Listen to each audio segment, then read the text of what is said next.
one that's like kind of looks like it's got zebra pants on. The yellowback duiker is currently hiding behind a bush. I don't know. Is he gonna come out? Maybe, kind of, sort of. Ah, there he comes, there he comes. Now the yellowback duiker, whenever they're scared or nervous, they'll raise their little hairs on their back, let out a piercing whistle, and then dart into the grass. That's how they get away from their predators. Now many people think that the okapi is related to the zebra, but they're actually not. They're related to the giraffe. Now if you look over here on the left, I do think I see a saddle-bill stork at the very top part of that hill.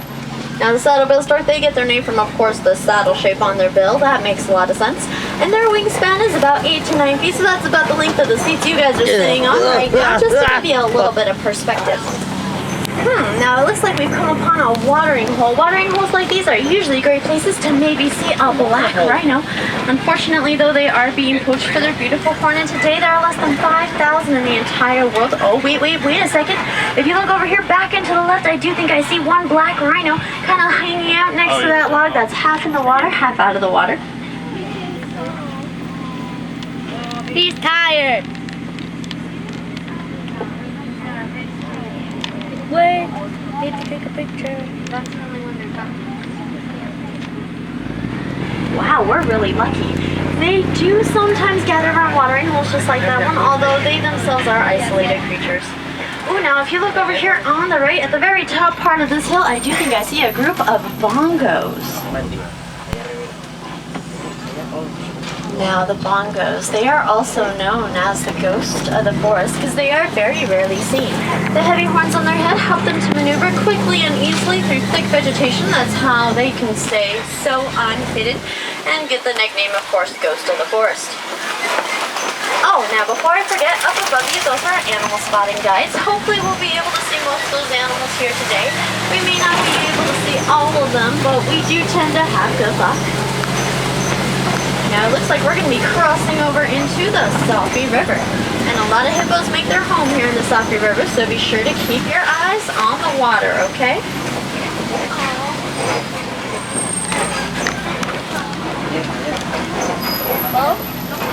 Now a baby hippo will weigh about 85 pounds, while an adult hippo will weigh all the way up to 5,000 pounds. That's a lot.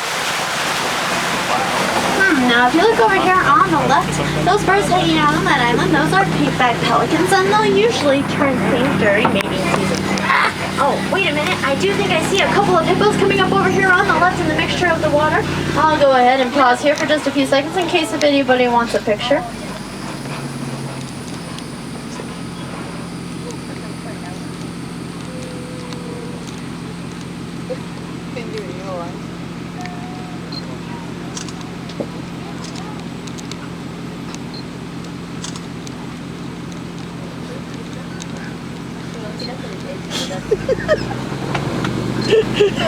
Now hippos, even though they are excellent swimmers, they prefer to walk on the bottom when they can reach.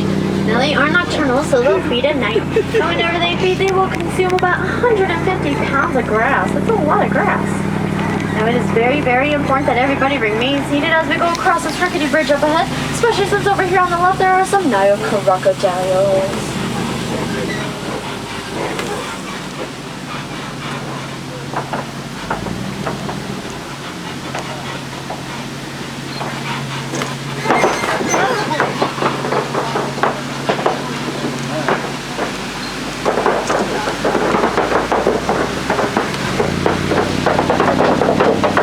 Now the Nile crocodiles, they can reach lengths of about 20 feet long, and they have the jaw strength of 2,000 pounds of pressure per square inch, so basically, yeah, they are strong enough to crush the bones of their prey, just saying.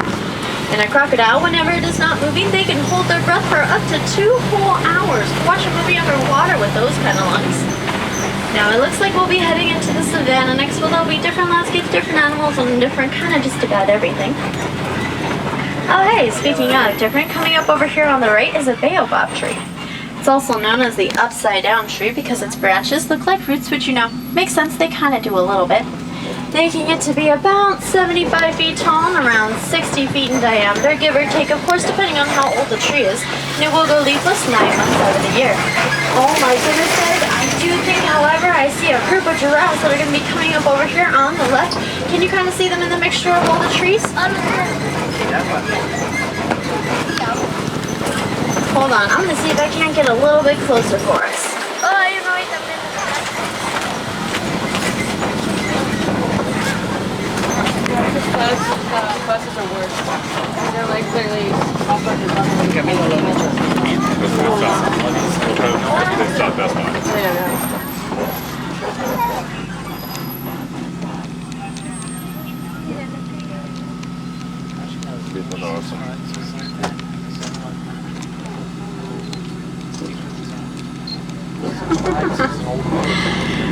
Now, giraffes can get to be about 20 feet in height, and just like us, they have 7 vertebrae in their neck. Theirs just happen to be a whole lot longer than ours.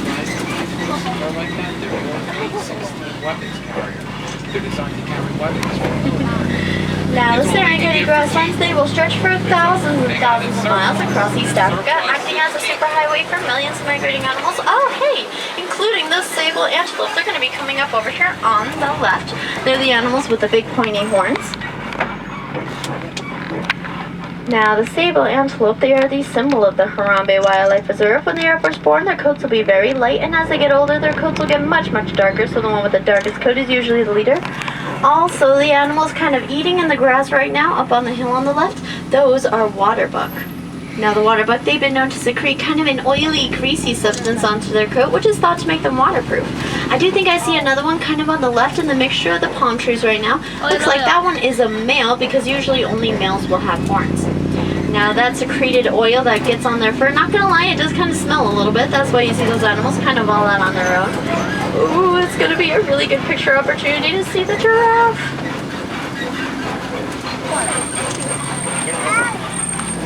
Oh my God.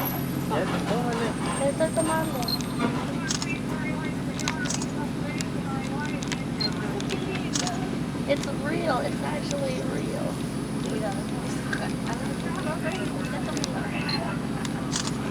Oh my goodness. You got this, dude. Keep working on it. Okay.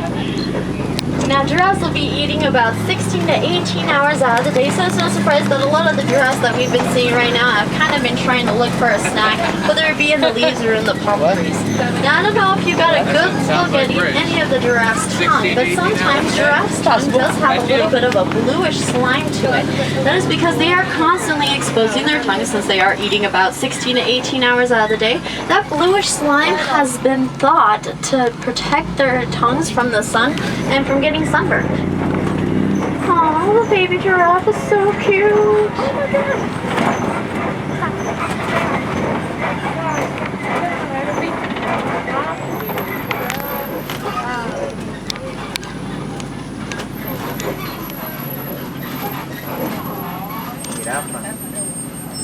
Oh my gosh, that one's really close.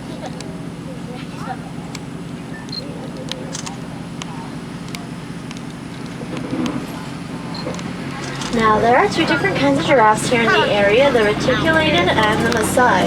The reticulated are much lighter and brown, their spots are much more of a straighter edge, while the Maasai giraffes are much darker, their spots have a little bit more of a jaggedy, ridgier kind of pattern. If you look over here on the right, I do think I see a white-bearded wildebeest in the opening. Now, white-bearded wildebeest, they tend to stick together in groups, and when they migrate, it'll be one of the world's largest animal migrations. They're also sometimes known as GNU, G-N-U, for the funny grunt sounds that they make. Ooh, now coming up over here on the right, in the mixture of the palm trees, I do think I see 2 Ankuli cattle and also 2 giraffes. Now, the giraffe that is on the left, that is a reticulated giraffe, while the giraffe that just kind of moved a little bit, yeah, that's a Maasai giraffe. Hold on, let me see if I can get us a little bit of a closer look. Hopefully you guys can kind of see the difference in their spots now. Hold on, I'll re-point them out to you in just a little bit, just because that Maasai giraffe moved towards the center. It was kind of difficult to see which one was on the left or on the right. Okay, here we go. The giraffe on the right, that is a reticulated giraffe, while the giraffe on the left, that is a Maasai giraffe.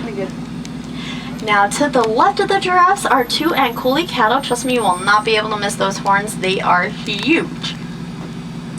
Now, those horns will get to be about 5 to 6 feet in length and around 20 inches at the base. And those horns will actually act as the animal's cooling system. Blood will flow through those horns, that way the animal can distribute its body heat and stay cool.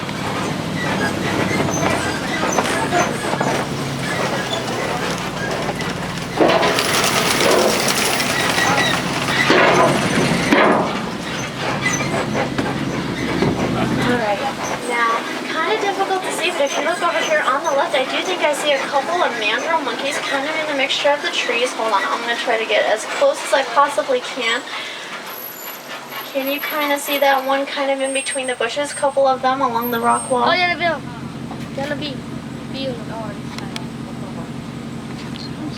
Right there.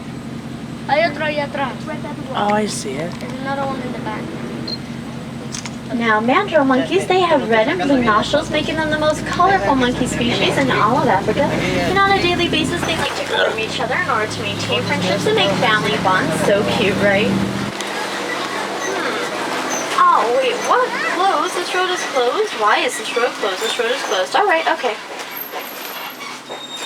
Well, sorry folks, since that road is closed, looks like we're gonna have to take the shortcut. I haven't used a shortcut in forever, but it looks like we don't got a choice. But don't worry, nothing bad ever happens when you take a shortcut, right? It's an adventure! Oh, really? Your guys' silence is so reassuring. Okay, well we're actually gonna be seeing elephants soon, so since we will be, I'll go ahead and start talking a little bit more about them. Like sometimes you'll see elephants fling dust or mud onto their back. That is because the elephant's skin is sensitive and it does get sunburned. So they fling dust or mud onto their back to act as a natural sunblock. Now, I haven't really used this road in a while, but back then when we used to use it, we used to be able to see a couple of elephants over here on the right, maybe if we're lucky.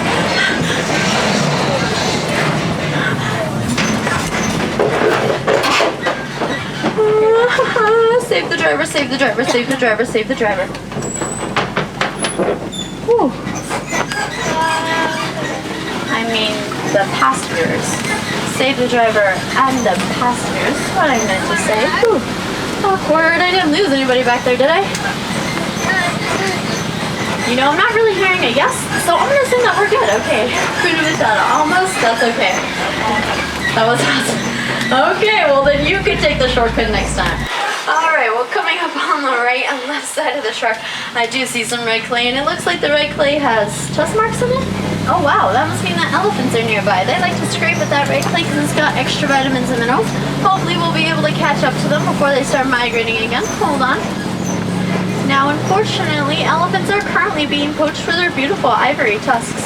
The biggest threat to elephants right now is humans, not only because we are poaching them, but we are also sharing some of their living space. It's posing a threat not only to them, but also to us. We need to better protect these creatures, so we need a better understanding of them. That's why scientists today are currently researching how an elephant communicates with one another. Not just the trumpet sounds that we hear, but some noises that we may not be able to hear.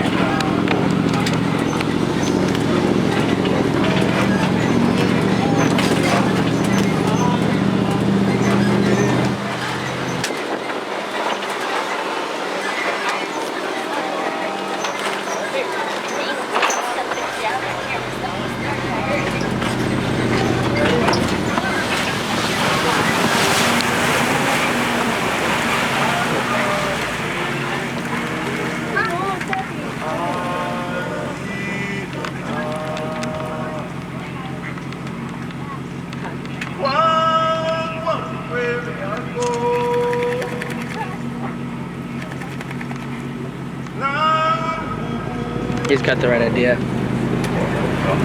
Yeah. Now, coming up over here on the left are some greater flamingo. Now, the greater flamingo are actually gray in color when they are first born. They get that pinkish color that you see from the shrimp that they eat, which has beta-carotene in it. It takes about a year or two for the flamingos to get that beautiful pinkish color. Also, if you didn't get a good look at the elephants, there's a beautiful elephant in the background as well.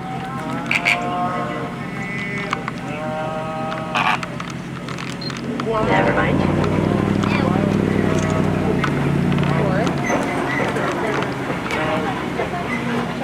It was good.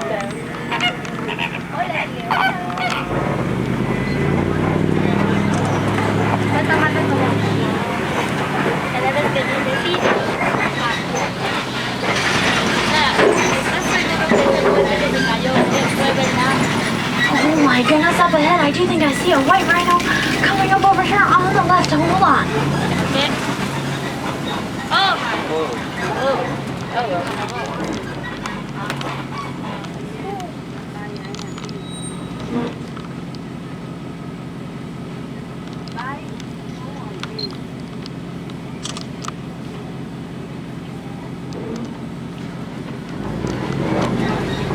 Now, unfortunately, just like the black rhinos, the white rhinos are also being poached for their beautiful horn. And even when great effort has been taken to protect these creatures, they are still threatened by poachers who are well financed and have higher tech weaponry. know, I was expecting that we would see them kind of close to this mud pit. They like to roll around in that mud because 1, it cools them down. 2, acts as a natural sunblock, much like the way elephants use dust and mud. And 3, it also helps them to camouflage themselves with their surroundings. Now, you might look at me and say, Annalisa, those rhinos were totally not white at all. In fact, they looked a little bit brown. So why are they called white rhinos? Well, good question, Mr. or Miss. White rhinos get their name from an African word, bite, B-I-T-E, which means broad.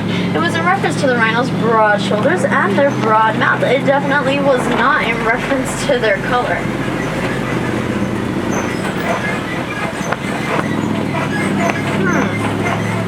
Now, the rock formation that we've come upon up here is called a kopje, and a lot of lions like to hang out in kopjes just like this, so be sure to keep your eyes open for them. Wouldn't want them to, you know, surprise us or anything like that. Oh my goodness, up ahead though, I do think I see a couple of zebras that are going to be coming up over here on the right. This rock formation is kind of awkward and in the way, so hold on. I'm going to come around and we'll get another look at the zebra, so hold on. Now, I don't think I see any lions out and about, but that might be because lions are inactive 18 to 20 hours out of the day, so they might be in one of their caves sleeping or taking a nap, probably saving up their energy for whenever they hunt, which is in the evening. Sorry, I'm stopping because I can't tell if was that a rock or a lion? It's a lion? Whoa, okay, then there was a female lion there. Oh, yeah.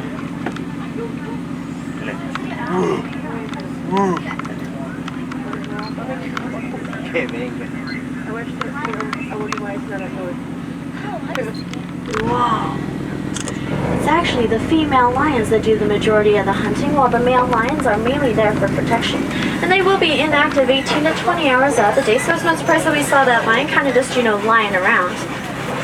Now, coming up over here on the left, I do think I see a warthog. He's kind of lying down, facing away from us, right next to that tree. He almost looks a little bit like a boulder with horns. Where? I don't see him. Now, those burrows must belong to him. Warthogs will use their snout and their front feet in order to burrow. Sometimes even take over the burrows of other animals, too. They're such stinkers. Now, coming up over here on the left are a couple of ostriches. Well, over here on the right are a couple of zebras. And I also see 2 ostriches as well over here on the right, too. So I'll go ahead and pause here for just a second.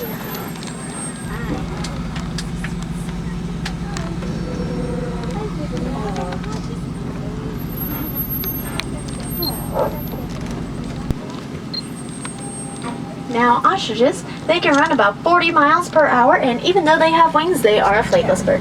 But still the largest known bird species, that's still really cool. Now, zebras, they have very unique stripes to them. No 2 zebra stripes will ever be the same, much like the fingerprints of a human. And the age-old question has been solved. They are black with white stripes. We know this because they have black noses and black hooves. Now, the 2 animals over here on the left as well, with the dark brown color to their coats and the white legs, those are bontebok. Now, the bontebok were actually almost extinct in the early 19th century, but thanks to reserves just like this one, they're starting to flourish a little bit in numbers, thank goodness, right? And they're actually related to the white-bearded wildebeest, if you could believe it. Oh, not again. Please, not again. Please, not again. Oh, I beg you, please, no, no, no. Oh my God. Okay. Alright, now we have currently entered into the Glen, and it looks like the Glen is home to a group of addicts, ADDAX addicts. They're going to be coming up over here on the right. Now the addicts, they are a desert antelope species, and they can actually go almost their entire life without any water. They get all the moisture that they need from the food that they eat, although I'm sure when water's nearby, they'll take a drink or 2. I mean, why not? Now those beautiful twisted horns that you see on their head can get to be about 3 feet in length. Also, on the right hand side is a group of yellow-billed stork. Now the yellow-billed stork, they get their name from, can anybody guess? Yellow bill. The yellow bill. That's right, they're yellow bills. I once had guests say white feathers and I was laughing so hard I had to turn off my mic. Now, the yellow-billed stork, they do get their name from, of course, their yellow bill, and they are carnivores, so they'll eat just about anything that'll fit inside their mouths, including snails, lizards, fish, snakes, other small birds, you name it. Now, if you folks want to get involved to maybe help protect some of the animals that you saw here today, recycling in your own home is a really great way to start. Plastics, aluminum cans, paper, it really does make a big difference in the end. Or maybe even just researching about an animal and then sharing what you know is a great way to create awareness. And if you folks want to see more beautiful animals like the ones that you saw here and some that you may not have been able to have seen, I invite you guys to go onto the Pangani Forest Trail. It's a short distance walking trail where you might be able to see some naked mole rats, some silverback gorilla, maybe even an underwater hippo exhibit. Wink, wink, hint, hint. Nudge, nudge. And unfortunately, folks, it appears that we've come to the end of our safari. Aww. You guys were fantastic, though. You made these 2 weeks just fly right on by. It didn't even feel like 2 weeks to me.